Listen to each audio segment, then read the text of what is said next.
반갑습니다. 저는 이제 소개받은 함승수 목사입니다.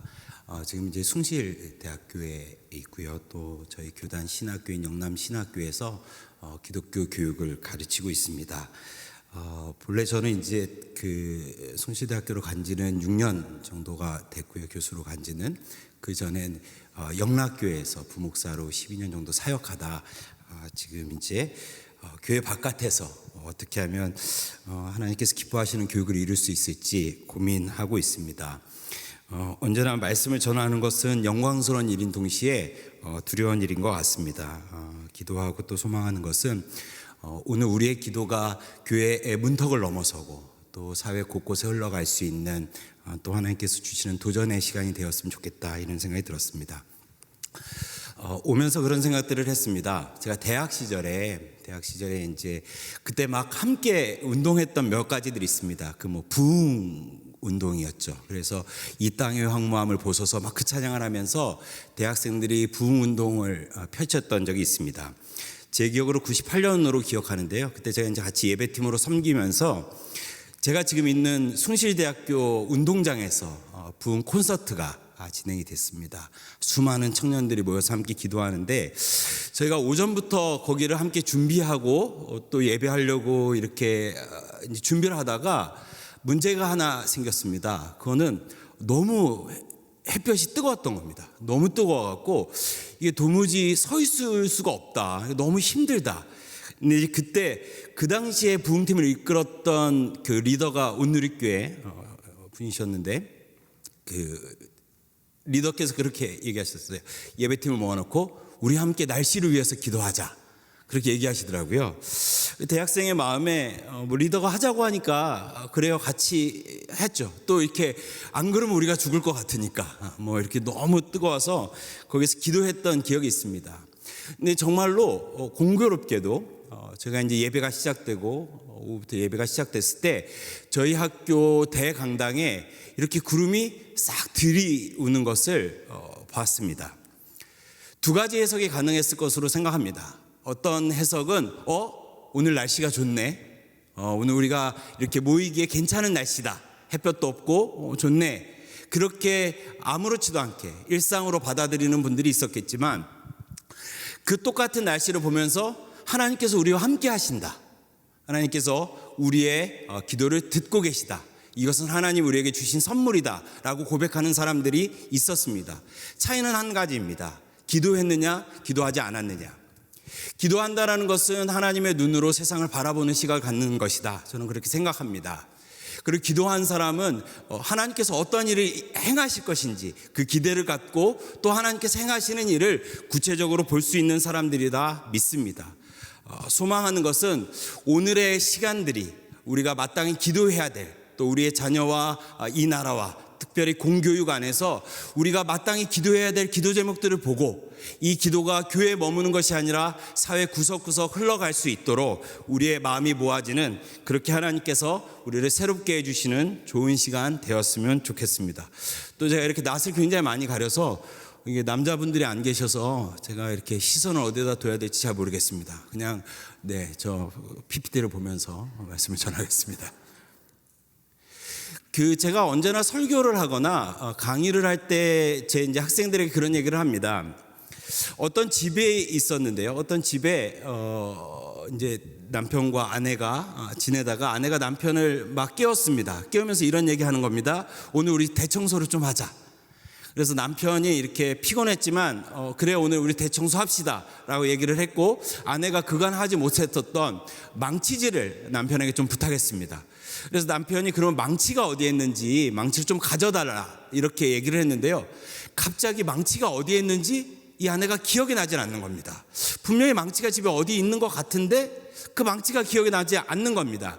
그래서 부랴부랴 나가서 남편의 마음이 이게 달라질까봐, 변할까봐 부랴부랴 나가서 큰 돌멩이를 갖고 와서 남편에게 전달했습니다. 그리고 이걸 망치질을 해달라고. 그리고 그 남편은 그걸로 망치질을 했다는 슬픈 얘기를 들은 적이 있습니다. 제가 여러분에게 묻고 싶은 것은 이것입니다. 그 집에는 망치가 있습니까? 그 집에는 망치가 있습니다. 분명히 망치를 샀던 기억이 있습니다. 근데 그 망치를 찾지 못했습니다. 그렇다면 이 질문입니다. 그 집은 망치가 있는 것과 같습니까? 없는 것과 같습니까? 없는 것과 같습니다. 분명히 그 집에는 망치가 있습니다. 근데 망치를 사용하려고 하는데 망치를 찾지 못하니 결국은 없는 것과 마찬가지로 되었습니다. 여러분, 왜 이런 일들이 일어납니까? 네, 집구석 정리를 하지 않았기 때문입니다. 정리를 하지 않았기 때문입니다. 분명히 내가 언젠가는 입으려고 옷을 사놨는데 그 옷이 어디에 있는지 기억이 안 나는 겁니다. 분명히 예쁜 핀을 사놨는데 그 눈에 보이지 않습니다. 정리가 되어 있지 않으면 사용할 수 없고, 사용할 수 없으면 그것은 없는 것과 마찬가지입니다.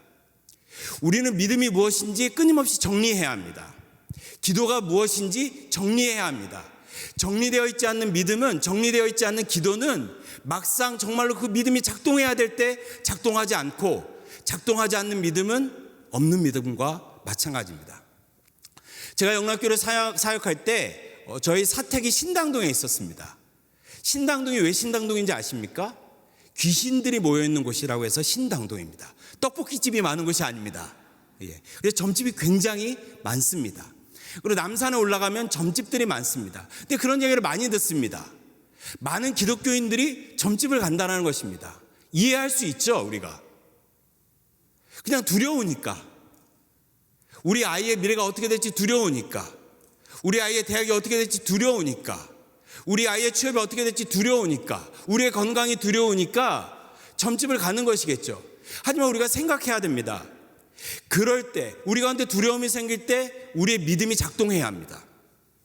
믿음으로 바라본다는 것은 무엇인지, 믿음으로 산다는 건 무엇인지, 우리 가운데 고난과 고통이 다가왔을 때 이것을 어떻게 해결해야 될지 그때 믿음이 작동해야 됩니다. 작동하지 않는 믿음은 없는 믿음과 진배 없습니다. 기도도 마찬가지입니다. 무엇을 위해 기도해야 되겠습니까? 우리의 기도는 무엇을 향하고 있습니까? 이것이 정리되어 있지 않는다면 우리는 사실 허공 속의 메아리와 같은 고백들을 하고 있을 수도 있겠다 생각합니다. 저는 여러분들에게 좀 구체적인 기도 제목들을 좀 나누려고 하는 것입니다. 물론 이제 예배니까 좀 은혜롭고 우리 가슴을 뜨겁게 하고 또 우리가 또 눈물도 흘리고 하나님 주시는 감동을 얻고 돌아가는 그런 말씀도 전하고 싶습니다만은, 오늘은 그런 시간보다는 좀 무겁게 시대를 바라보고 또 우리가 이 안에서 마땅히 기도해야 될 어떤 기도 제목들을 찾으면 좋겠다 생각합니다. 저는 한국교회의 위기가, 많은 위기가 있겠지만 젊은 목사로서, 젊은 신학자로서 한국교회의 위기는 신앙과 신학과 기독교 교육이 교회에 갇혀버렸기 때문이다라고 생각하는 사람 중에 하나입니다. 기독교 교육은 사실 5가지 현장이 있다라고 얘기합니다. 저는 그렇게 가르칩니다. 교회, 가정, 그리고 학교, 사회, 최근에는 문화까지 해서 5가지. 한번 같이 따라해 보시겠습니까? 교회, 가정, 학교, 사회, 그리고 문화. 이 5가지입니다. 이 5군데를 다 이게 성서적 전통 안에서 기독교 교육의 굉장히 중요한 현장입니다. 근데 한국의 기독교 신앙이 굉장히 교회 중심적인 신앙이기 때문에 기독교 신앙이라는 것은 곧 교회를 다니는 신앙으로 일치되기 시작했습니다. 신앙이 좋다라는 것은 교회 생활을 잘하는 것으로 사람들이 인식하기 시작했습니다. 그러면서 기독교 교육은 무엇이냐? 교회 교육이다라고 생각하기 시작했습니다. 교회 교육이 기독교 교육이지만 교회 교육만이 기독교 교육은 아닙니다. 사실 더 넓은 범위 안에서 기독교 교육이 있어야 하는데, 기독교 교육이 교회에 갇혀버리기 시작했을 때 사회 속에서 마땅히 기독교적 가치관으로 사회를 교육하고 변화시켜야 될 그런 교회와 그리스도인의 책무는 뒤로 갔고요. 그것이 부메랑 되어서 다음 세대의 위기를 촉발하고 있다. 저는 그렇게 생각합니다. 제가 2가지 사진을 준비했습니다. 네, 하나는 텔레반이라 불리는 강경 이슬람의 사진이고 하나는 북한의 사진입니다. 이 2 사진이 의미하는 것이 있습니다. 그것은 바로 교육의 중요성입니다. 저는 탈레반, 특히 이제 강경 이슬람들, 물론 모든 이슬람이 그런 것은 아니겠습니다만은 굉장히 강경 이슬람들이 목숨을 내놓고 전쟁을 치르거든요. 그리고 이렇게 목숨을 두려워하지 않습니다. 심지어 저런 아이들조차 전쟁에 나가는 것을 두려워하지 않습니다. 여러분, 이 정도 모이시는 믿음의 열정이시라면 이 코로나 시국에도 이렇게 모여서 기도하신다면 하나님 사랑하시죠. 하나님을 향해서 여러분들이 헌신되어 있죠. 그렇다면 여러분들에게 총과 칼을 줘서 하나님을 위해서 전쟁에 나가라 하시면 전쟁 나가시겠습니까? 우리는 나가지 않습니다. 근데 이슬람, 아주 광경 이슬람들입니다만은 나갑니다. 왜냐하면 이슬람은 그렇게 가르치기 때문입니다. 지하드라 불리는, 자하드라 불리는 이 거룩한 전쟁이야말로 이게 이제 그 경전에 이렇게 내요. 그러니까 이슬람 교도들에게 굉장히 영광스러운 것은 생명과 재산을 바쳐서 지하드가 되는 것입니다. 그래서 청년들은 돈을 모아서 지하드, 성전을 치르는 것을 굉장히 영광스럽게 생각하는 것입니다. 그렇게 교육받은 사람들은 그렇게 삽니다. 북한입니다. 저는 북한을 연구하면서 사실 많은 사람들이 북한의 붕괴론을 이야기합니다. 특히 이제 90년대 초반에 김일성 주석이 94년도에 죽고, 또 우리가 잘 아시겠지만 고난의 행군이 굉장히 강력하게 북한 사회를 이렇게 덮쳤습니다. 어느 정도로 어려웠냐면 미국의 보고에 의하면 한 100만 명 한 해, 그리고 우리나라의 보고에 의하면 200만 명 정도의 사람들이 아사했다, 굶어 죽었다. 근데 그게 언제까지였냐? 2002년도까지였습니다. 다시 말해서 우리가 월드컵 하면서 필승 코리아를 외칠 때 북한에서는 시간당 몇십 명, 몇백 명이 굶어 죽고 있었습니다. 그럼에도 불구하고 북한이 붕괴하지 않았습니다. 정말 서방의 많은 사람들이 90년대 초반에 북한이 무너질 거라고 예언했거든요. 그래서 많은 우리나라 학자들이 북한의 붕괴를 대비하기 시작했습니다. 그럼에도 불구하고 저 사진의 옆에 보면 저 사진이 뉴욕이 아닙니다. 저 사진이 평양 사진입니다. 실제 평양 사진입니다. 북한은 3대 부자 세습을 완료했고 여전히 존재하고 있습니다.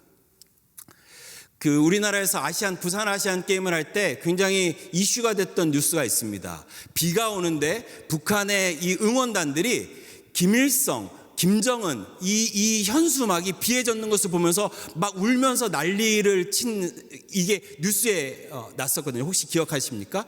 많은 사람들이 저게 수요다, 저게 세뇌받아서 그렇다라고 얘기하지만 대다수의 학자들은 그렇게 얘기하지 않았습니다. 그거는 저 사람들에게 너무나 자연스러운 겁니다. 내가 아버지처럼 모시는 김일성 주석의 사진이 비에 맞는다? 견딜 수 없는 겁니다. 내려서 실제로 다 싸서 갖고 갔습니다. 많은 어려움 속에서도 북한은 3대 부자 세습을 완료하고 여전히 존재하고 있습니다. 왜 그렇습니까? 교육을 통해서 그런 일들을 하고 있는 것입니다.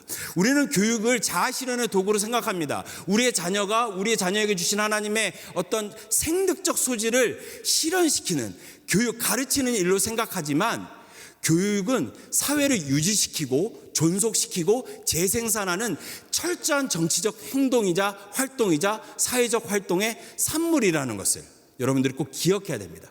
다시 말해서 교육을 누가 관장하느냐에 따라서 시대가 바뀌는 겁니다. 여러분 생각해 보십시오. 어떤 사람이 시험을 내느냐, 어떤 사람이 평가를 하느냐에 따라서 모든 선생님들의 교육의 내용이 달라집니다. 모든 학생들이 달라집니다. 모든 학부모님들이 거기에 맞춰서 교육할 수밖에 없습니다. 국가가 강력하게 주도하고 있는 교육은 굉장히 위험한 요소가 여기에 있습니다. 특히 학령기 세대, 우리의 아이들은 학교에서 배우는 것을 절대 진리로 여기는 요소들이, 그런 인식들이 있습니다. 학교에서 배우는 상징체계의 가르침은 그렇구나, 하나의 이론이구나, 이렇게 생각하지 않습니다. 그게 진리라고 여깁니다. 학생들은요. 그렇기 때문에 이 아이들이 어떤 교육을 받느냐는 그 아이들의 의식 구조를 결정하는 굉장히 중요한, 그리고 그 의식 구조를 통해서 사회를 유지시키고 전복시키는, 새롭게 하는 사회적 활동이라는 것을 여러분들이 꼭 기억해야 됩니다. 다시 말해서 뒤에 말씀드리겠지만 한국교회의 다음 세대 위기 중에 하나는 다음 세대 아이들이 학교에서 기독교적 가르침을 받고 있지 못한 데 기인한다. 저는 그렇게 생각합니다. 무슨 얘기냐면 교회에서 가르치는 내용과 목사님과 전도사님과 선생님들을 통해서 배우는 내용과 학교에서 배우는 내용이 전혀 다릅니다. 그러면 아이들이 어떤 얘기를 진리로 여길 것 같습니까? 대다수의 아이들은 학교입니다. 그렇다면 교회가 하는 얘기를 신화적인 얘기로 이렇게 좀 터부시하거나 좀 이렇게 평가절하하고 결국은 신앙과 생각과 이 인식들이 분리되는 일들이 일어나는 것입니다. 교육은 사회를 바꾸는 근간이 됩니다. 브라메드 같은 여러 학자들이 교육을 단순하게 생각하지 마라, 사회를 바꾸는 수단이 된다라고 얘기했고요. 우리가 잘 아는 요한 깔뱅, 종교개혁가로 알지만 깔뱅은 사실 스위스 제네바시를 하나님의 나라로 만들고자 하는 거룩한 꿈이 있었습니다. 그리고 이 스위스 제네바시를 하나님 나라로 만들 때 무엇을 통해서 만들겠느냐? 교육과 학교다, 이렇게 얘기합니다. 교육을 영적인 질서로 생각해야 되고, 학교는 그리스도의 통치를 이 시대 가운데 구현하는 수단으로 인식해야 된다라고 깔뱅이 미리 얘기했습니다. 그리고 깔뱅이 제네바 학교를 위한 시안을 얘기해서 학교는 모두를 위해서, 다시 말해서 어떤 성직자들을 만드는 그런 역할을 넘어서서 사회를 바꾸는 굉장히 중요한 수단으로서 우리가 인식해야 된다라고 깔뱅이 이야기했습니다. 그런 측면에서 깔뱅은 기독교 교육학자였습니다. 이런 교육을 통한 선교, 교육을 통한 사회의 변혁, 이 증거가 우리의 역사 속에 상당히 많이 묻어져 있습니다. 교육을 통해서 우리나라가 바뀌었고, 교육을 통해서 우리나라가 새롭게 되었던 것을 우리가 다 알고 있습니다. 그 가장 대표적인 것이 3.1운동입니다. 특히 이것은 기독교 교육의 운동의 꽃이었다. 3.1운동하면 여러분 유관순을 생각하지만 저는 이 3.1운동이야말로 기독교 운동, 기독교 학교 운동의 꽃이었다. 왜냐하면 이게 기독교 이제 2019년도 그 3.1운동 100주년 때 연구했던 내용들인데, 3.1운동의 기지와 기독교 학교들이 거의 다 일치합니다. 기지였어요. 각 곳곳마다 기독교 학교에서 기독교적 가치관을 가진 선생님과 학생들이 3.1운동을 이끌었던 겁니다. 네. 예컨대 제가 있는 숭실대학교 평양에 있었거든요. 평양에 있는 숭실대학교 같은 경우는 3월 1일 날 학생들이 가장 앞장섰습니다. 근데 그 당시에 학생들입니다. 정말 어린아이들이지 않습니까? 이 아이들이 뭐를 했냐면요, 고족대 찬양대들이 믿는 사람들은 군병 같은 일을 찬송을 불렀으면서 3.1운동을 펼쳤을 때 그 뒤에 어른들이 섰습니다. 죽음을 두려워하지 않고 앞에 섰던 것은 학생들이었습니다. 선생들이었습니다. 일제 군인들이, 이렇게 군경들이 많이 물어봤어요. 너 도대체 왜 이러냐? 이렇게 얘기합니다. 나 학교에서 그렇게 배웠다. 학교에서 우리 선생님이 진정한 교육은 나라와 민족과 함께하는 것이다라고 배웠다. 조만시 선생님이 그렇게 가르쳤고 우리의 선생님들이 그렇게 가르쳤다. 그러면서 학생들이 3.1운동을 이끌었습니다. 그러면 기독교 학교들은 왜 그랬느냐? 그게 기독교 교육의 위대함이었습니다. 그러니까 이 아이들에게 어떤 수학을 가르쳐주고 어떤 영어를 가르쳐주는 게 그 당시에 선생님들과 선교사들의 꿈이 아니었습니다.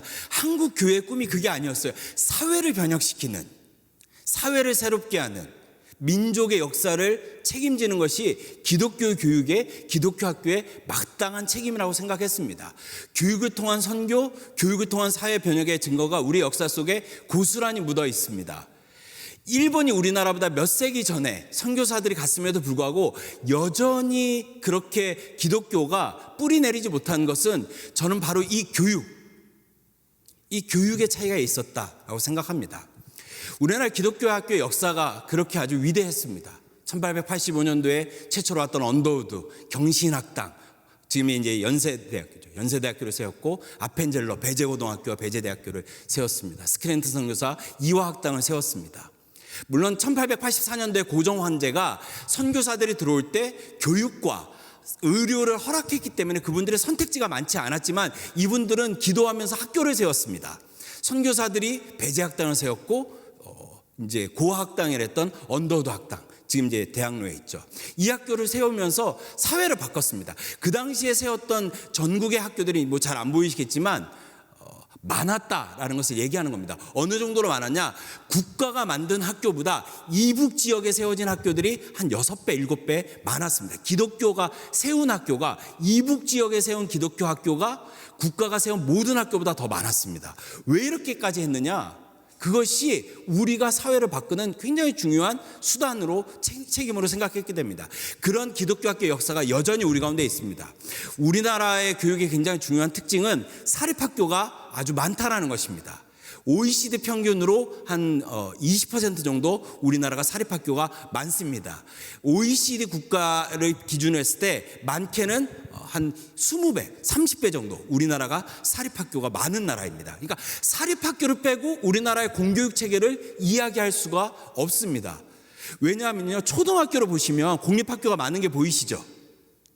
근데 중학교, 고등학교, 전문대학교, 대학교 가면서 학교 수가 확 줄어듭니다. 왜냐하면 베이비붐 시대에 일단은 만들어야 되는 게 초등학교였습니다. 그러니까 국가가 모든 역량을 갖춰서 초등학교를 만들고 나서 이 사람들이 졸업해야 되는 중학교를 세울 수 있는 이런 역량들이 없었습니다. 그래서 많은 사인들, 많은 교회들이 학교들을 세웠습니다. 왜요? 공교육 체계를 완성해야 됐기 때문입니다. 그 중에서도 기독교 학교가 단연 많습니다. 네, 65.2%가 기독교 학교입니다. 다른 종교를 다 합쳐도 기독교 학교보다 적습니다. 전체 사학의 30.6%입니다. 대학의 2개 중에 하나는 기독교 학교입니다. 그런 기독교 학교가 위기 가운데 있습니다. 굉장히 큰 어려움 속에 있습니다. 기독교 학교의 위기는 뭐냐? 정체성의 위기입니다. 더 이상 기독교 교육을 할 수 없는 시대가 되었다, 이 말씀입니다. 기독교 학교의 위기는 두 가지를 이야기합니다. 하나는 내적인 위기이고 하나는 외적인 위기입니다. 내적인 위기라는 것은 사람들이 기독교 학교를 보면서 실망하는 데서부터 시작됩니다. 그러면 기독교 학교가 뭐가 다른데요? 기독교 학교는 도대체 어떤 학교인데요? 사람들이 물었는데 그 대답에 기독교 학교가 잘 응답하지 못했습니다. 많은 기독교 학교가 일반 학교와 크게 다르지 않았습니다. 좋은 대학을 가려는 것, 아이들에게 이 학업 성취도를 높이는데 기독교 학교 위에다 현수막에 서울대 몇 명, 연고대 몇 명을 붙이면서 똑같은, 그러니까 기독교 학교는 좀 다를 줄 알았는데, 그런 의미에서 한동대학교가 굉장히 중요한 학교입니다. 실력과 신앙을 겸비한 이 두 축을 무너뜨리지 않는. 근데 사람들이 묻는 거거든요. 기독교 학교가 뭐가 다른데 했을 때 기독교 학교 똑같네 라면서 이 내적인 위기가 왔습니다. 정체성의 위기고 본질의 위기입니다. 그 얘기를 다 할 수는 없을 것 같아요. 하지만 또 다른 위기는 외적인 위기로 법과 제도의 위기입니다. 다시 말해서 1960년대 후반부터 또 1970년대 초반의 평준화제도 이후에 기독교 학교가 꾸준하게 법과 제도 안에서 이렇게 제한당하고 있었습니다. 내적인 위기는 외적인 위기를 만들고 있고요. 외적인 위기를, 내적인 위기를 더 증폭시킵니다. 그러니까 기독교 학교에 아주 본질적인 위기가 있는 겁니다. 존립 자체가 어렵게 되었습니다. 기독교 학교를 강의를 오래간만에 들으시죠? 말씀이 아니라.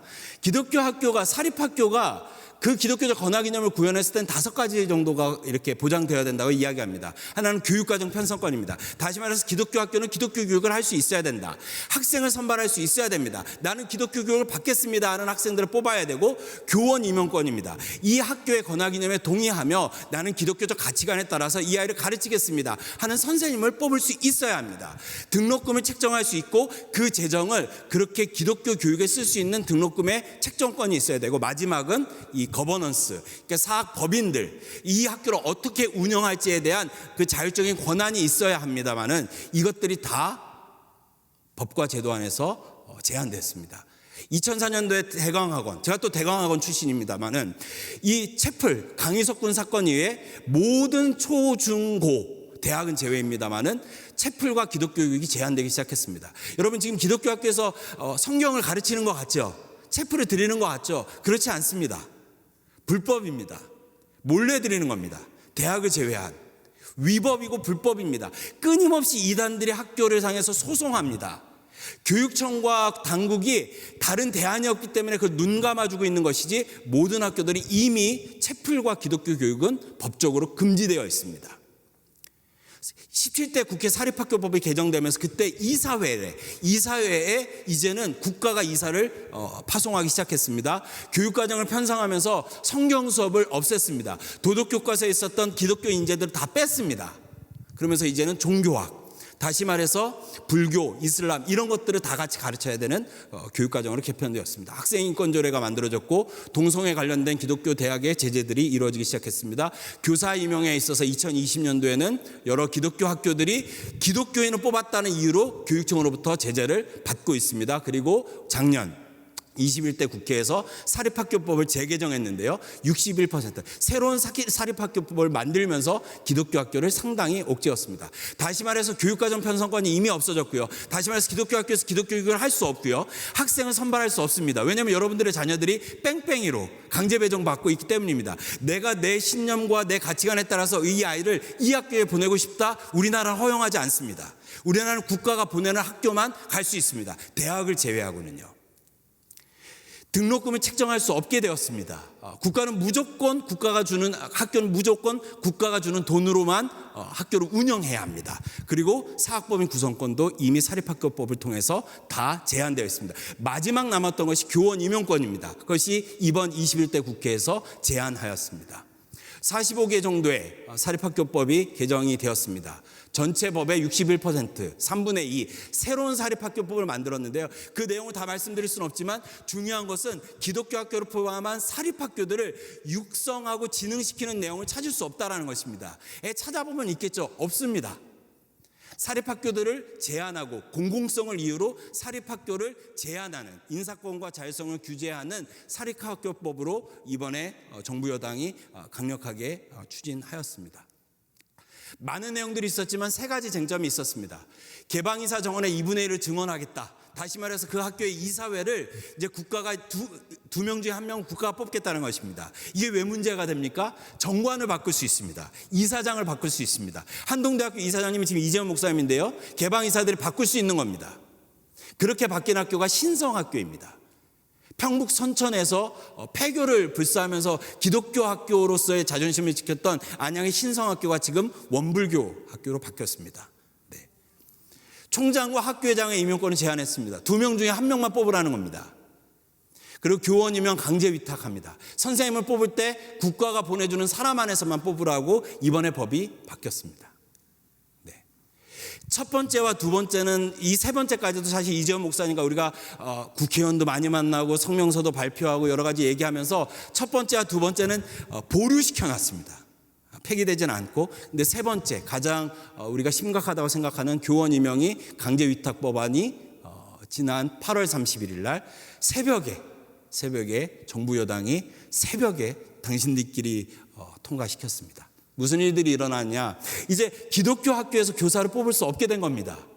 국가에서 보내주는 사람 안에서 그 선생님들을 뽑아야 되는 겁니다. 이렇게 얘기하는 겁니다. 수학 선생님 뽑는데 왜 신앙을 보려고 합니까? 영어 선생님을 뽑는데 왜 신앙을 보려고 합니까? 우리는 다르게 얘기하는 것이거든요. 학생들에게 영어를 가르치는 것이 중요한 것이 아니다. 인생을 가르치고 세계관을 가르치고 인생의 굉장히 중요한 윤리관은 그 선생님의 삶을 통해서 배우는 것이기 때문에 우리는 수학을 잘 가르치는 사람이 아니라 진정한 스승을 뽑아야 된다.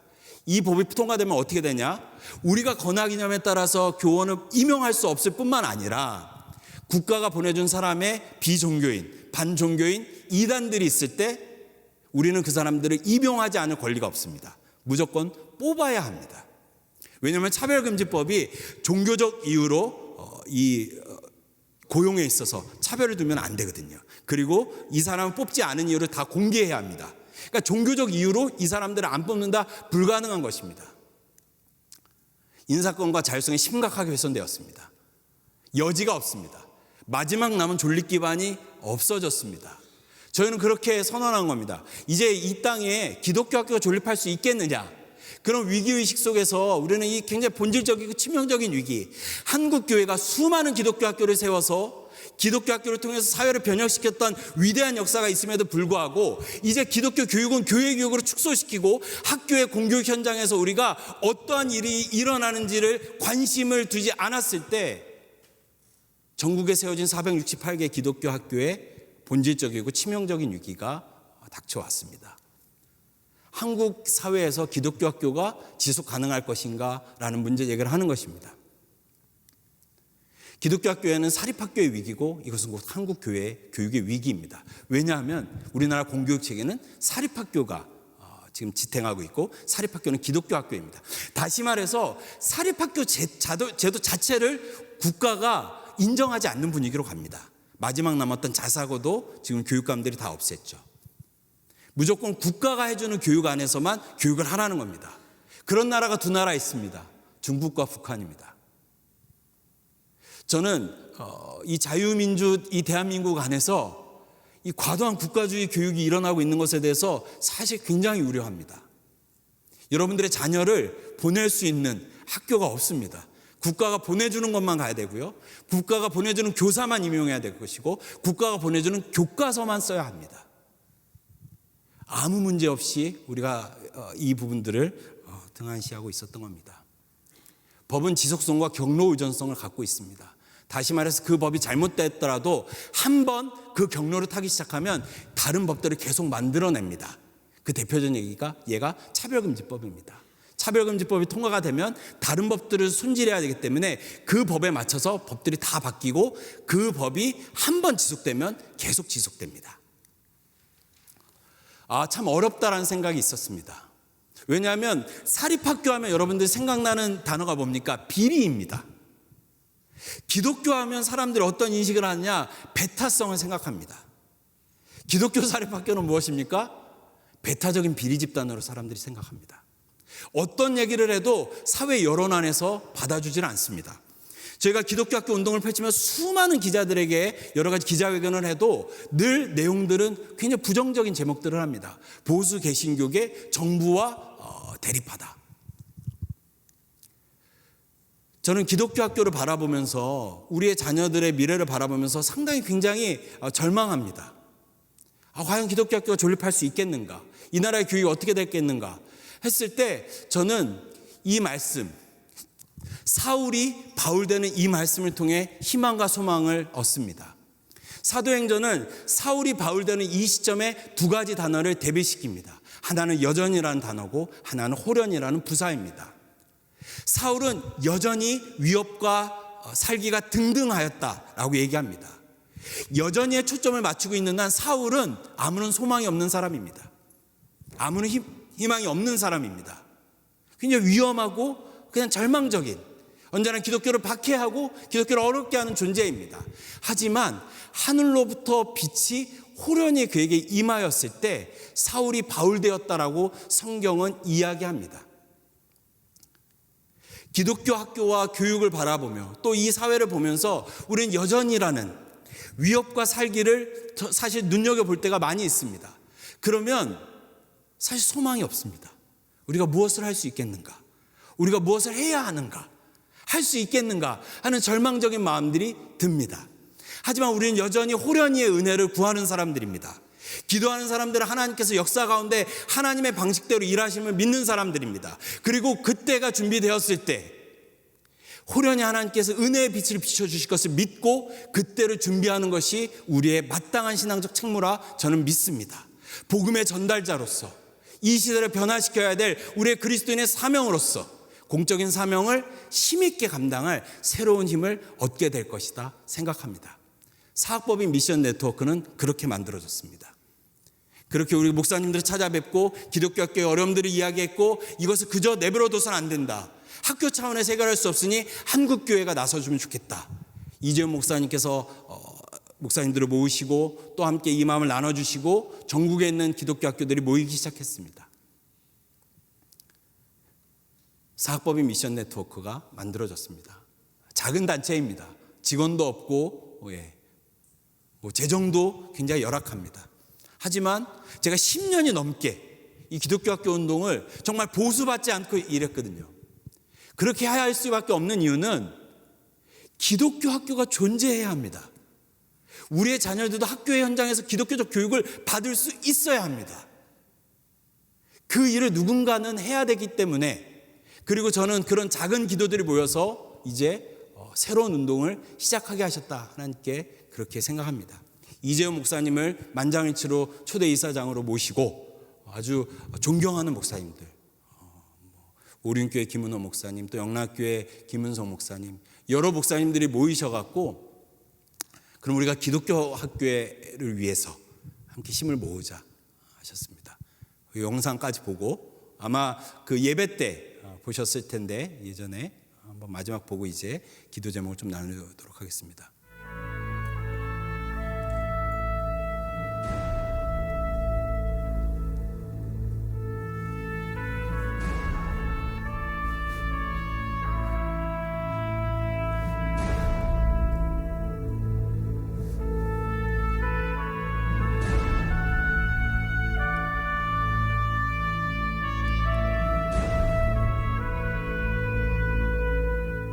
기독교 학교의 최초의 모습이라고 할 수가 있고요.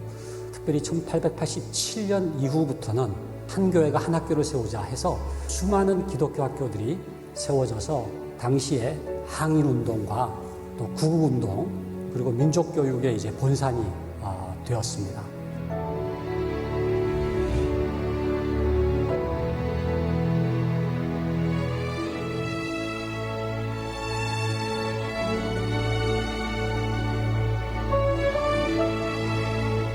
기독교 학교를 포함해서 사립학교의 그 자율성을 철저하게 제한하게 된 계기가 평준화 제도입니다.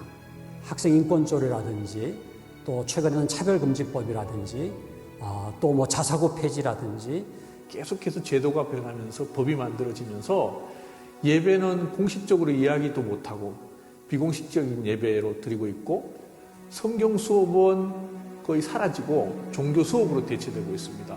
일반 종교학으로서의 교양으로서 교육만 남아있어요. 기독교 학교라고 해서 입학해서 정말 하나님께 뜨겁게 찬양하고 예배하고 은혜 받기를 원하는 학생, 그리고 성경을 배우면서 하나님 은혜를 경험하고자 하는 학생들이 사실 갈 곳이 지금 없죠.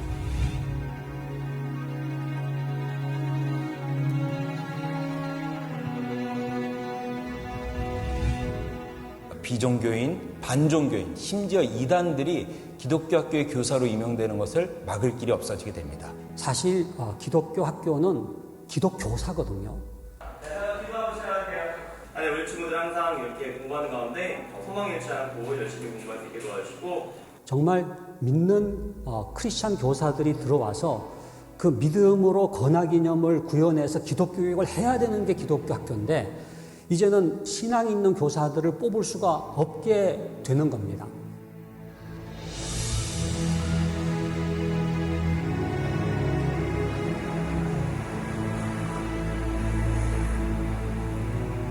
우리 사회 미래를 결정하는 건 교육입니다. 근데 문제는 교육은 오늘 당장 결과가 나타나진 않아요. 적어도 20년, 30년 후에 나타나는데 결과가 나타났을 땐 돌이키기에 이미 너무 늦은 경우가 많이 있어요. 그러니까 올바른 사람을 키워내야 되는데 학교 교육이 올바르게 진행되기 위해서는 뚜렷한 건학 철학이 필요한 거고 머리와 가슴을 동시에 채우는 인재를 키워야 되지 않겠나. 그래서 이건 우리 사회, 대한민국의 미래라고 생각합니다. 그래서 기독교 학교가 제대로 서는 게 너무 중요하죠. 기독교 학교는 기독교 학교다워야 되겠다. 그 건학 이념을 세워나갈 수 있도록 여러 가지 다각적인 노력을 하기 위해서 사학법인 미션 네트워크가 출범을 하게 되었죠. 135년의 기독교 사학 역사 이래 처음으로 기독교 사학 법인 연합체가 탄생하게 되었습니다. 이러한 사학법인 연합체의 필요성은 이 시대에 기독교 사학들이 건학 이념을 구현하기 어려운 시대에 이르렀기 때문입니다. 이제 사학법인 미션 네트워크라는 이름으로 기독교 사학법인들을 지원하고 자정위원회를 만들어서 서로를 경계해주고 올바른 운영을 할 수 있도록 도와주려고 합니다.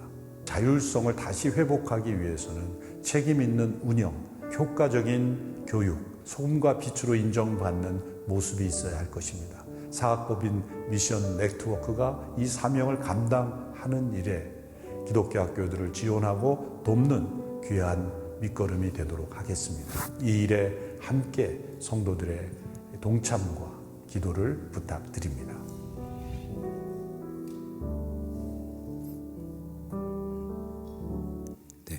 그렇게 이제 저희들이 전국에 있는 기독교 학교들과 함께 모임을 시작했고 뜻을 함께하고 있는 이사장님들과 학교들이 모여서 뭐가 더 기독교 학교다운 것이냐, 기독교 학교가 온전한 교육을 하기 위해서 우리가 내적으로는 어떻게 갱신돼야 되고 우리가 외적으로는 어떻게 준비해야 할지 우리가 함께 고민하고 또 함께 세미나하고 연구하면서 특별히 이번 사립학교법에 대해서는 헌법소원을 진행하였습니다. 아마 많은 분들이 또 온누리교회가 헌금도 해주셨고 그 헌금을 토대로 이 헌법소원을 저희가 진행하였습니다. 또 많은 분들이 서명해 주셔서 이 헌법소원에 저희가 힘을 얻어서 진행하고 있습니다. 온누리교회 교우이신 이정미 저 헌법재판관님, 그리고 안창호 장로님, 그리고 이응락 장로님, 이 세 분이 중심이 되어서 우리나라 5대로 포민 화우와 로고스가 함께 기독교 학교를 위한 이 헌법소원을 진행하고 있습니다.